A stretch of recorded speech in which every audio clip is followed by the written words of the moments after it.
जय श्री कृष्ण। आइए श्रीमद् भागवत गीता के 7वें अध्याय का महात्म्य श्रवण करें। श्री महादेव जी कहते हैं, पार्वती 16वें अध्याय का महात्म्य बतलाया गया, अब 17वें अध्याय की अनंत महिमा श्रवण करो। राजा खड़गबाहु के पुत्र का दुशासन नाम का एक नौकर था। वह बड़ी खोटी बुद्धि का मनुष्य था। एक बार वह मांडलिक राजकुमारों के साथ बहुत धन की बाजी लगाकर हाथी पर चढ़ा और कुछ ही कदम आगे जाने पर लोगों के मना करने पर भी वह मूढ़ हाथी के प्रति जोर जोर से कठोर शब्द करने लगा। उसकी आवाज सुनकर हाथी क्रोध से अंधा हो गया और दुशासन का पैर फिसल जाने के कारण पृथ्वी पर गिर पड़ा।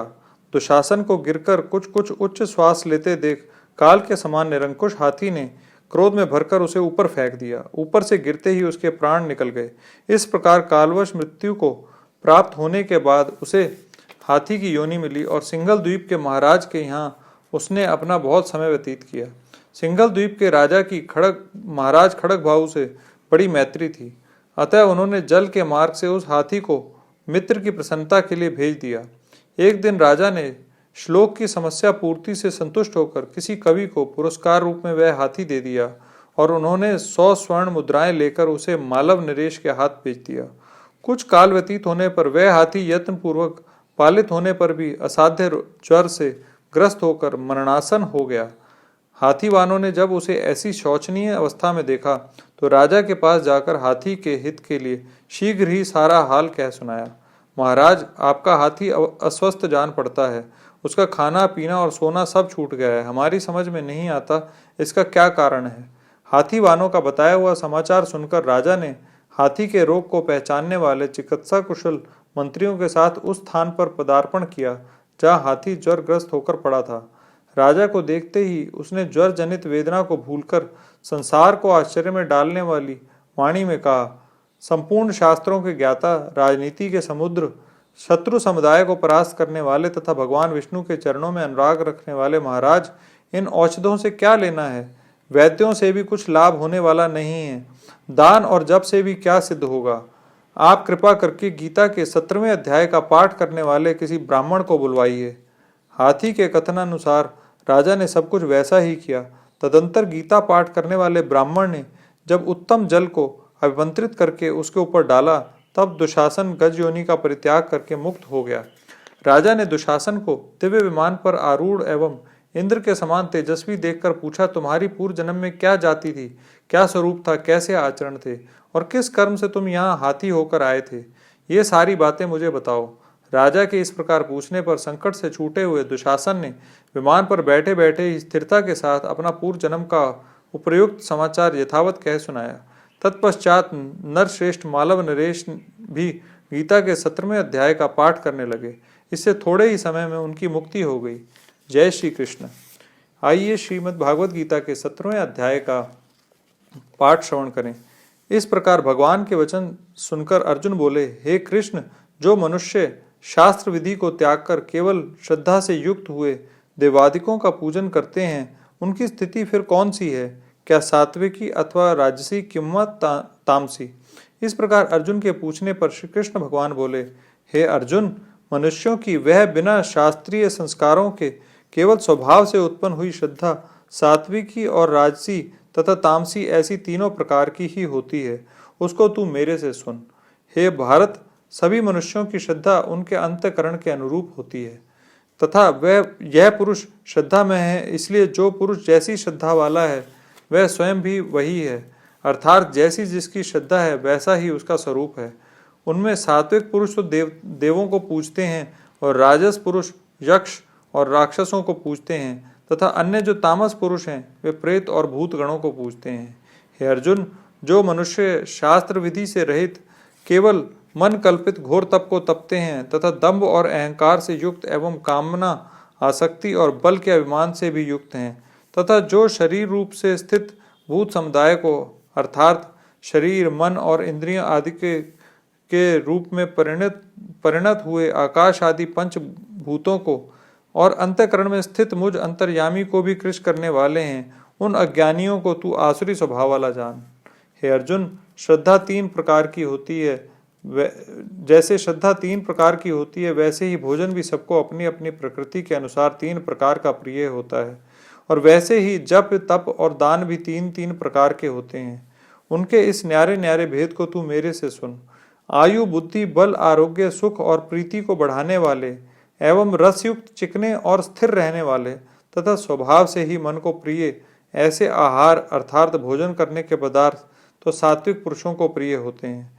कड़वे खट्टे लवण युक्त और अति गर्म तथा तीक्ष्ण रूखे और दाहकारक एवं दुख चिंता और रोगों को उत्पन्न करने वाले आहार अर्थात भोजन के पदार्थ राजस पुरुषों को प्रिय होते हैं। तथा जो भोजन अधपका रस रहित दुर्गंध रहित एवं बासी और उच्चिष्ट है तथा जो अपवित्र भी है वह भोजन तामस पुरुषों को प्रिय होता है। हे अर्जुन, जो यज्ञ शास्त्र विधि से नियत किया हुआ है तथा करना ही कर्तव्य है ऐसा मन को समाधान करके फल को न चाहने वाले पुरुषों द्वारा किया जाता है वह यज्ञ तो सात्विक है। और हे अर्जुन, जो यज्ञ केवल दंभाचारण के लिए अथवा फल को उद्देश्य में रखकर किया जाता है उस यज्ञ को तू राजस जान। तथा शास्त्र विधि से हीन और अन्न दान से रहित एवं बिना मंत्रों के बिना दक्षिणा के और बिना श्रद्धा के किए हुए यज्ञ को तू तामस यज्ञ जान। हे अर्जुन, देवता ब्राह्मण गुरु और ज्ञानी जनों का पूजन एवं पवित्रता सरलता ब्रह्मचर्य और अहिंसा यह शरीर संबंधी तप कहा जाता है। तथा जो उद्वेग को ना करने वाला प्रिय और हितकारक एवं यथार्थ भाषण है और जो वेद शास्त्रों के पढ़ने का एवं परमेश्वर के नाम जपने का अभ्यास है वह निसंदेह वाणी संबंधी तप कहा जाता है। तथा मन की प्रसन्नता और शांत भाव एवं भगवत चिंतन करने का स्वभाव मन का निग्रह एवं अंतकरण की पवित्रता ऐसे यह मन संबंधी तप कहा जाता है। परंतु हे अर्जुन, फल को ना चाहने वाले निष्कामी योगी पुरुषों द्वारा परम श्रद्धा से किए हुए उस पूर्वोक्त तीन प्रकार के तप को सात्विक कहते हैं।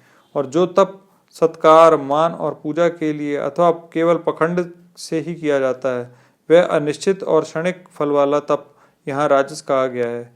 जो तप मूढ़ता पूर्वक हठ से मन वाणी और शरीर की पीड़ा के सहित अथवा दूसरों का अनिष्ट करने के लिए किया जाता है वह तप तामस कहा जाता है। और हे अर्जुन, दान देना ही कर्तव्य है ऐसे भाव से जो दान देश काल और पात्र को प्राप्त होने पर प्रत्युपकार ना करने वाले के लिए दिया जाता है वह दान तो सात्विक कहा गया है। और जो दान क्लेश पूर्वक तथा प्रत्युपकार के प्रयोजन से अर्थात बदले में अपना संसारिक कार्य सिद्ध करने की आशा से अथवा फल को उद्देश्य में रखकर दिया जाता है वह दान राजस कहा गया है। और जो दान बिना सत्कार किए अथवा तिरस्कार पूर्वक अयोग्य देश काल में कुपात्रों के लिए अर्थात मद्य मांस आदि अभक्ष्य वस्तुओं के खाने वालों एवं चोरी जारी आदि नीच कर्म करने वालों के लिए दिया जाता है वह दान तामस कहा गया है। हे अर्जुन, ओम तत्सत ऐसे यह तीन प्रकार का सच्चिदानंद घन ब्रह्म का नाम है। उसी से सृष्टि के आदि काल में ब्राह्मण और वेद तथा यज्ञादिक रचे गए थे। इसलिए वेदों को कथन करने वाले श्रेष्ठ पुरुषों की शास्त्र विधि से नियत की हुई यज्ञ दान और तप रूपी क्रियाएं ओम सदा ओम ऐसे इस परमात्मा के नाम को उच्चारण करके ही आरंभ होती हैं।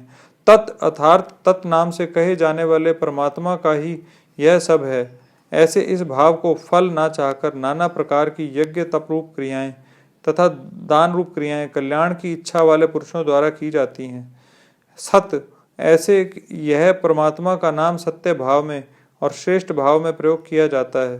तथा हे पार्थ, उत्तम कर्म में भी सत शब्द प्रयोग किया जाता है तथा यज्ञ तप और दान में जो स्थिति है वह भी सत है ऐसे कही जाती है। और परमात्मा के अर्थ किया हुआ कर्म निश्चय पूर्वक सत है ऐसा कहा जाता है।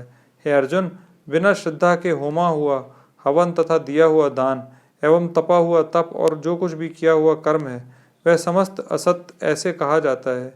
इसलिए वह ना तो इस लोक में लाभदायक है ना मरने के पीछे ही लाभदायक है।